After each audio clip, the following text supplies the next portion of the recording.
मैं सरवत खान फिरदौस कंप्यूटर में आपका स्वागत करते हैं। जो हम लोग ये स्टोरी बनाते हैं या स्टोरी लाते हैं या एक मोटिवेशनल या एजुकेशनल जिस टाइप की हम लोग वीडियोस आपके बीच में लाते हैं, आप लोग इसे कमेंट्स ज़रूर क्या करिए। कमेंट्स करने में ये होता है कि हम लोग किस तरह का इसमें कमियां हैं या इसमें अच्छाई है, आपको अच्छी लगी या ख़राब लगी या क्या सीखने को मिला, इससे ये हम लोगों को जानने को मिल जाता है।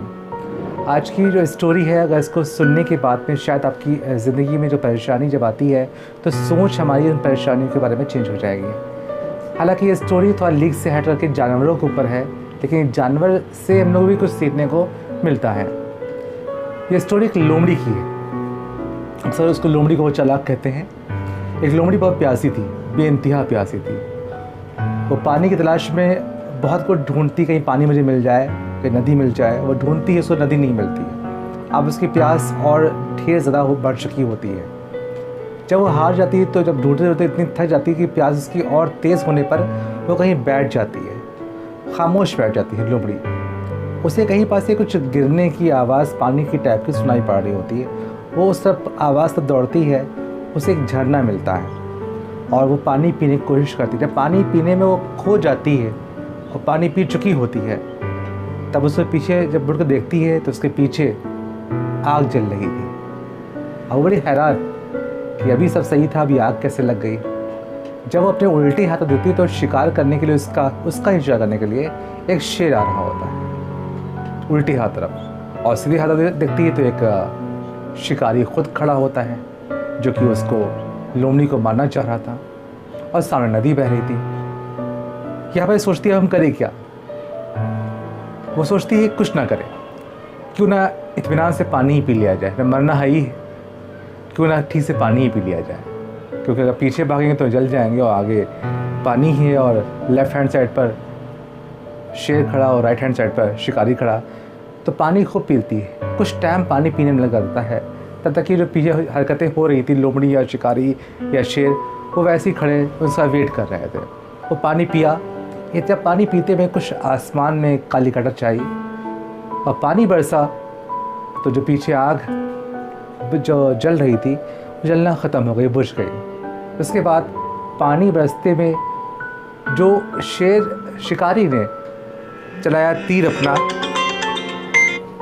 लोमड़ी के ऊपर, तो वो तीर पानी में इतना कंफ्यूज हो गया कि वो सीधे शेर के ही लग गया। तो जब ये लगा ऐसे तो शेर ने इसके ऊपर हमला किया शिकारी के ऊपर। अब वो उस मामले में एंगेज हो गए। अब ये बरी हो गई। कौन? लोमड़ी। कहानी कहने का मतलब से यही है कि जब कोई परेशानी आती है उसका सामना करें और उसका ये हल निकालें कि थोड़ा मुझे वक्त चाहिए, ऐसे लोग कहते हैं, या थोड़ा उसको बढ़ने दीजिए। परेशानी चारों तरफ से ही आती है। ये आने के बाद में हम अपनी ज़िंदगी को में आगे बढ़ते रहें। वो परेशानी अपने आप डिफ़ॉल्ट ख़त्म भी हो सकती है और रह भी सकती है। ऐसे एक वाक़या एक और भी था कि एक राजा ने एक आदमी को पनिशमेंट दिया और कहा कि इसको मारना चाहिए जान से। तो उसने कहा अभी मरना तो है ही है। तो उसने दिमाग में विचार आया कि क्यों ना हम राजा से एक एक्स्ट्रा बातें कर लें। तो उसने कहा राजा आप मुझे मार दीजिए, पर मेरे दिमाग में एक राज ऐसा है, और राज सिर्फ मेरे दिमाग के अंदर है। आपके पास पुराना घोड़ा है, आप घोड़े को बहुत प्यार करते हैं, क्यों ना अगर आप मुझे मौका दें तो उस घोड़े को उड़ने वाला बना देंगे। लेकिन ये ऐसा तरीका सिर्फ हम ही जानते हैं। आप मुझे अभी ना मारिए, मुझे मारना है। अगर हम नाकामयाब रहते हैं तो आप मुझे उस वक्त जितना बुरी पनिशमेंट चाहें देना आप मुझे दे सकते हैं। अब राजा बड़ा खुश, चलो उसको मारने के लिए तैयार तो हो गया, लेकिन अब मुझे कुछ देने वाला है, उड़ने वाला घोड़ा चाहता है बनाना। तो जब ये वापस ये बात करने के बाद अपने जेल में जाता है तो लोग कहते हैं कि ये कैसे तूने कैसी बात कह दिया कि घोड़ा उड़ने वाला बन जाएगा, ये तो नामुमकिन बात है। उसने कहा रुके रहो, जो मैंने विचार किया है, विचार ये किया है कि राजा बूढ़ा हो चुका है और राजा और घोड़ा भी उसका बूढ़ा हो चुका है। ज़रूरी नहीं है, हमने उसको कुछ टाइम मांगा है, 6 महीने टाइम मांगा है, 6 महीने उड़ने वाला हम बना देंगे। शायद 6 महीने तक ही राजा मर जाए। अगर राजा मर जाएगा तो ना रहेंगे राजा और ना उड़ने की बातें पैदा होंगी। तो उसने कहा अगर फिर भी राजा नहीं मरते फिर क्या होगा। कहा तो क्या हुआ, 6 महीने के बाद हमको टाइम तो मिल गया है, इस बीच में हो सकता है घोड़ा उड़ने वाला बन भी जाए। तो इससे ये रहेगा कि अब 6 महीने बच तो गए, 6 महीने के बाद कुछ इतना सोचने का वक्त मुझे मिल रहा है कि हम अपनी परेशानी से उबर तो सकते हैं। तो हमको सिर्फ समय चाहिए होता है। समय के उस वक्त तो बेशक परेशानी सामने आई होती है, लेकिन समय मुझे मिल जाए तो उस परेशानी का समाधान और निराकार कर सकते हैं। और हमारे फिरदौस कंप्यूटर का ये ग्रुप हमारा कुछ एजुकेशन लाइन से अटैच संदेश देगा। देखते हैं उनकी ज़बानी। Thank you. अस्सलाम वालेकुम, मेरा नाम है अलीज़ा। आज मेरा टॉपिक है बॉयज़ के ऊपर, बॉयज़ से उम्मीद।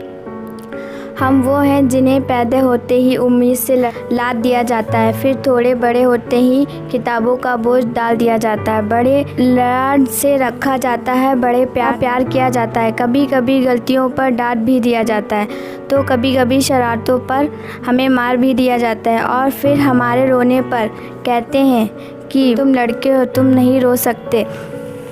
तुम्हारे आंसुओं को तुम्हारी आंखों में कैद कर दिया जाता है, तुम्हारी भावनाओं को दिमाग में बांध दिया जाता है, तुम्हारी काबिलियत को तुम्हारे मार्क्स पे जज किया जाता है, और तुम्हारी औकात को तुम्हारे कपड़ों से ही बता दी जाती है। तुम्हारी ताकत तुम्हारी बाजुओं से नाप ली जाती है, और तो तुम्हारी खूबसूरती तुम्हारी शक्ल से समझ ली जाती है। तुम्हारी नाकामयाबी पर हंसे जाते हैं, तो तुम्हारी सफलता पर किस्मत का टैग लगा दिए जाते हैं। कहते हैं लड़के का जब दिल टूटता है तो कहते हैं लोग, तुम लड़के हो, तुम क्यों रोगे। तो लड़कियों का दिल टूटता है तो है जो वो रोके हैं जो अपना दर्द बांट सकती हैं। लड़के कहाँ बांटेंगे।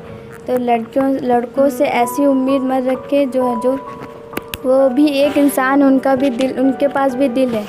Thank you. नमस्ते, मैं सिमरन चौरसिया। मैं आज आपको माँ के ऊपर कुछ लाइन बताना चाहूँगी।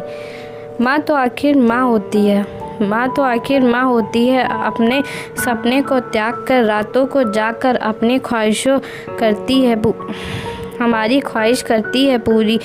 उनके बिना ज़िंदगी अधूरी। ममता मई आंचल जिनकी, जैसे गौरी और जानकी। खुशियों की तरह खुशियों की तो वह होती है मोती। माँ की आंखों में करुणा की ज्योति, रिश्तों को संजो कर रखती है। सारे दर्द खुद ही सह लेती है। अपनों पर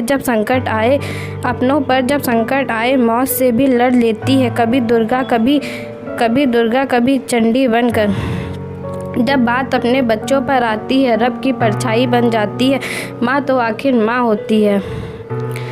मांग लूँ या मन्नत फिर यही जहाँ मिले।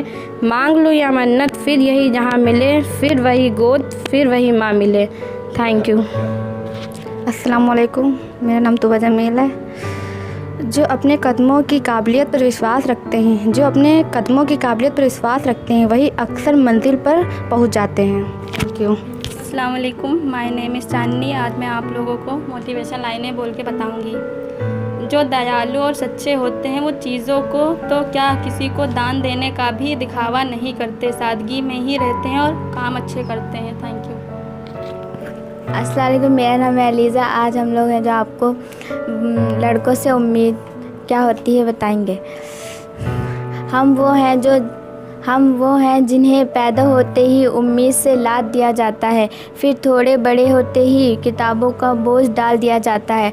बड़े लाड़ से रखा जाता है, बड़ा प्यार किया जाता है। कभी कभी गलतियों पर डांट भी दिया जाता है, तो कभी कभी शरारतों पर हमें मार भी दिया जाता है। और फिर हमारे रोने पर हमें पुचकार दिया जाता है, और बड़े प्यार से हमें समझा दिया जाता है कि तुम लड़के हो, तुम नहीं रो सकते।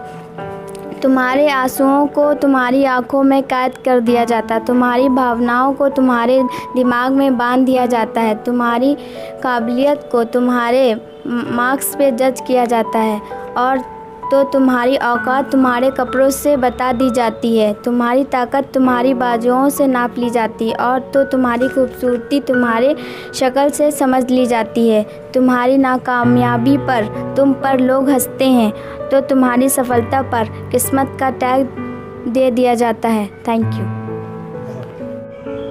My name Suhail Khan master Sharbat Khan. ए मेरे कलम इतना सा एहसान कर दे, ए मेरे कलम इतना सा एहसान कर दे, कहना पाऊँ जो जुबान वो तू बयान कर दे, जुबान वो तू बयान कर दे। Hello, I am Sachin. मैं आपको आज मोटिवेशन की 2 लाइनें बताएंगे। जब तक शिक्षा का मतलब नौकरी पाना होगा, जब तक शिक्षा का मतलब नौकरी पाना होगा, तब तक समाज में नौकर ही पैदा होते रहेंगे, मालिक नहीं।